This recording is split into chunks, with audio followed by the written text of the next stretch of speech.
Hello सांग माने समचारित शब्द बा भिन्नार्थबोधक शब्दर आज हेउची भाग 5 बा शेष भाग। आजिर भिडियो रे आमे तालबेश अक्षर ठारू दंतेश अक्षर पर्यंत थिबा शब्द गुड़िकर अर्थ गुड़िक देखिबा। तो चलंतु आरंभ करिबा आजिर भिडियो। तो प्रथम शब्दटी होउची सम। सम र अर्थ होउची समान।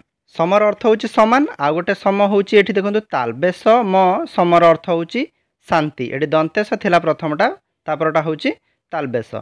तो दंतेशटा होची समान आउ तालबेश सम होची शांति।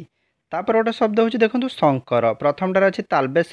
शंकर आमे समय जानछन्ती शिव बा महादेवଙ୍କ नाम।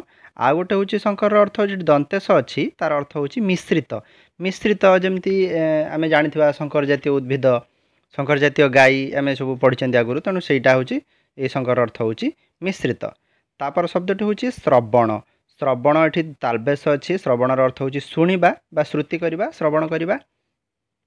तापर गोटे श्रवण अछि एठी दंतेश अछि श्रवण शरेर फलाबण श्रवण तार अर्थ होची क्षरिबा क्षरण हेबा बा क्षरिबा। तापर गोटे शब्द होची कोन ना सर। सर एठी तालबेश अछि तार अर्थ होची तीर बा बाण जेमति हमरा धनु सर कुहा जाय। धनु आउ सर तीर को सर कुहा जाय। तापर गोटे शब्द होची सर दंतेश अछि एठी तार अर्थ होची पोखरी पुष्करिणी बा दूध सर। सरर अर्थ मध्य पोखरी बा दूध सर जो आमर क्षीर रे जो सर थाए सेई सरर अर्थ होची एटा। तापर गोटे शब्द होची सुर। सुर र अर्थ होची जो देवता। सुरर अर्थ होची जेमति असुर आउ सुर। असुरर अर्थ होची माने जो दैत्य आउ सुरर अर्थ होची देवता। आउ सुरर आ गोटे अर्थ होची सूर्य मध्य। सुरर आ गोटे अर्थ होची सूर्य। आ गोटे होची तालबेश दीर्घकार सुर तार अर्थ होची वीर सुरवीर जेमति कहा जाए सेमति सुरर अर्थ होची वीर। तापर होची गोटे सूत आउ सूत एठी दंतेश रे हर्षौकार त सूतर अर्थ होची पुओ आ गोटे दंतेश रे दीर्घौकार त सूतर अर्थ होची सारथी तार अर्थ होची सारथी। तापर होची गोटे सप्त आउ सप्त एठी तालबेश अछि त सप्तर अर्थ होची शापग्रस्त माने अभिशाप जे पाई थांदी तांको कहा जाए शापग्रस्त बा सप्त।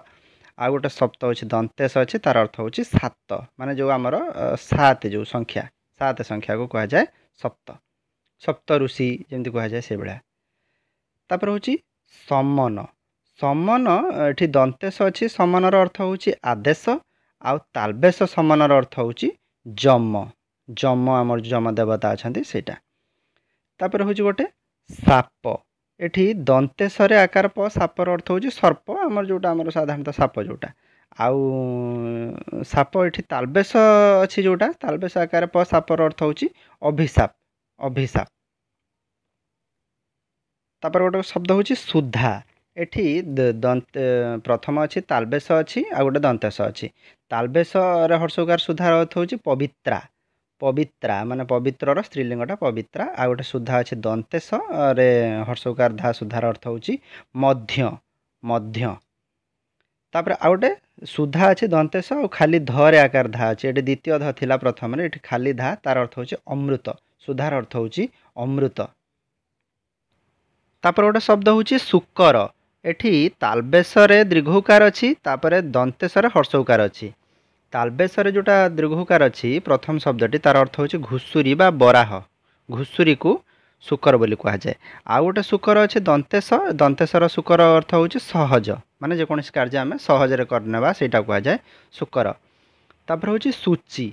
एठी दंतेश रे दीर्घौकार च रे दीर्घईकार अछि तापर अछि दंतेश रे दीर्घौकार और च रे हर्षईकार अछि। तो दीर्घईकार जोटा अछि से सूचीर अर्थ होची सूचीपत्र आमर जेमती जे कोनोसी विषय वस्तुर सूचीपत्र थाए सब आमर सेमती सूचीपत्र। आ गोटे सूचीर अर्थ होची छुंची आमे जोथरे सिलाई करंतिनी सेई छुंची सेटा कहा जाए सूची। तापर आ गोटे सूचीर अर्थ होची पवित्र। तापर गोटे अछि सर्ग आउ स्वर्ग। सर्गर अर्थ होची अध्याय जेमती को सर्गटा आमे पढुचे बा को अध्यायटा पढुचे सेटा होची सर्ग। आ गोटे होची स्वर्ग एठी सर ब फळा अछि स्वर्ग। स्वर्गर अर्थ होची देवलोक एटा त सहज आमे समय जानिचंती जेमती स्वर्ग बा देवलोक सेई अर्थ रेटा। तापर होची सुक्ति। एठी दंतेश रे दीर्घौकार सुक्तिर अर्थ होची नीति वाक्य बा नीति बाणी जोटा कहा जाए।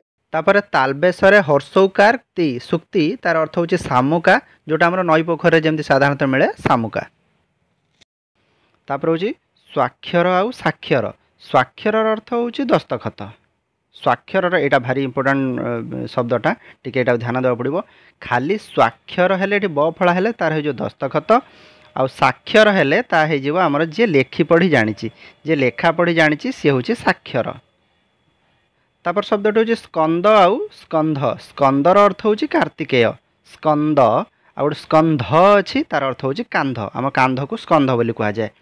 ତାପରେ ହେଉଛି ଶୀତ ଆଉ ଶୀତ, ଏଠି ଦନ୍ତେ ସତ ଶୀତ ଅଛି, ତାର ଅର୍ଥ ହେଉଛି ଧଳା, ଆଉ ଗୋଟେ ତାଲବେ ସତ ଶୀତର ଅର୍ଥ ହେଉଛି ଧାରୁଆ ବା ଶାଣିତ ଶୀତ। ଆଉ ଗୋଟେ ଶୀତ ହେଉଛି ଥଣ୍ଡା, ତାଲବେଶରେ ଦୀର୍ଘଇକାର, ତ ଶୀତର ଅର୍ଥ ହେଉଛି ଥଣ୍ଡା। ତାପରେ ହେଉଛି ଶିଳ। ଶିଳ ଏଠି ସରେ ହର୍ଷେଇ କାଳ ଶିଳ ହେଉଛି ବଟା ପଥର, ଆମେ ଯେଉଁ ଶିଳରେ ଏମିତି ବାଟନ୍ତି ଗ୍ରାମାଞ୍ଚଳ ସାଧାରଣତଃ ଏଟା ଦେଖାଯାଇଥିବ, ଶିଳ ଏମିତି ଗୋଟେ ଶିଳ ଥିବ, ଏଠି ଗୋଟେ ଶିଳପୁଆ ଥିବ, ଆମେ ସେଇଥିରେ ଯେଉଁ ବାଟନ୍ତି ସେଇଟାର ଅର୍ଥ ହେଉଛି ବଟା ପଥର ଶିଳ। ଆଉ ଦୀର୍ଘଇକାର ଶିଳ ହେଲେ ତାହା ହେଇଯିବ ସ୍ୱଭାବ, ତାଲବେଶରେ ଦୀର୍ଘଇକାର ହେଇଗଲେ ତାହା ହେଇଯିବ ଆମର ସ୍ୱଭାବ।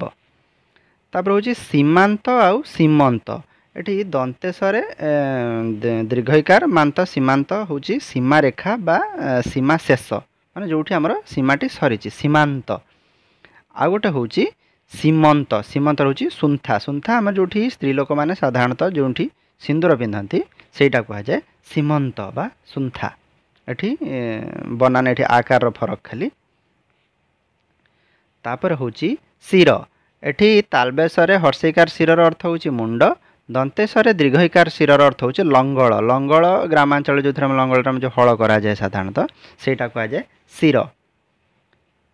ତାପରେ ହେଉଛି ଗୋଟେ ଶବ୍ଦ ସବଳ, ଏଠି ଦନ୍ତେଶ ବଳ, ସବଳର ଅର୍ଥ ହେଉଛି ବଳବାନ, ଆଉ ଗୋଟେ ହେଉଛି ତାଲବେଶ ବଳ, ସବଳର ଅର୍ଥ ହେଉଛି ଚିତ୍ରିତ ବା ନାନା ରଙ୍ଗର ଯେଉଁ ବର୍ଣ୍ଣର ବିଶିଷ୍ଟ ହେଲା, ନାନା ରଙ୍ଗ ବିଶିଷ୍ଟ ସବଳ, ସବଳତା କୁହାଯାଏ ଯେମିତି ଆମେ ରଙ୍ଗ ବେରଙ୍ଗ ଯେଉଁଟା ସେଇଟା ହେଉଛି ସବଳ।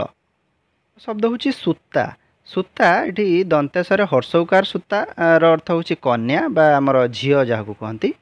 ଆଉ ଗୋଟେ ହେଉଛି ସୂତା, ସରେ ଦୀର୍ଘଉକାର ଅଛି ଦନ୍ତେଶରେ, ସେଇଟା ହେଉଛି ସୂତ୍ର ବା ଆମର ଯେଉଁ ସୂତା ବା ସୁତୁଲି ଯେଉଁଥିରେ ଆମେ ସିଲେଇ ବି କରନ୍ତି ବା ଯେକୌଣସି ସୂତା ସେଇଟା କୁହାଯାଏ ସୂତା। ତାପରେ ଆଉ ଗୋଟେ ହେଉଛି କ'ଣ ନା ଶୁଦ୍ଧ, ଏଠି ଦନ୍ତେଶରେ ହର୍ଷଉକାର ଧ, ଶୁଦ୍ଧର ଅର୍ଥ ହେଉଛି କଳନ୍ତର, ଆଉ ଗୋଟେ ତାଲବେଶରେ ହର୍ଷଉକାର ଦ୍ୱିତୀୟ ଧ, ଶୁଦ୍ଧର ଅର୍ଥ ହେଉଛି ପବିତ୍ର, ଶୁଦ୍ଧର ଅର୍ଥ ହେଉଛି ପବିତ୍ର। ସାଙ୍ଗମାନେ ଭିଡ଼ିଓଟି କେମିତି ଲାଗିଲା ମତାମତ କମେଣ୍ଟ କରି ଲେଖି ଜଣାଇବେ, ଆଉ ଯଦି ଭିଡ଼ିଓଟି ଭଲ ଲାଗିଥିବ ଭିଡ଼ିଓଟିକୁ ଲାଇକ୍ କରିବେ, ଆଉ ଆମ ଚ୍ୟାନେଲକୁ ମଧ୍ୟ ସବସ୍କ୍ରାଇବ୍ କରିନେବେ। ପୁଣି ଦେଖା ହେବ ଆଗାମୀ ଭିଡ଼ିଓରେ, ସେତେବେଳେ ପର୍ଯ୍ୟନ୍ତ ବିଦାୟ ଦିଅନ୍ତୁ। ଜୟ ଜଗନ୍ନାଥ।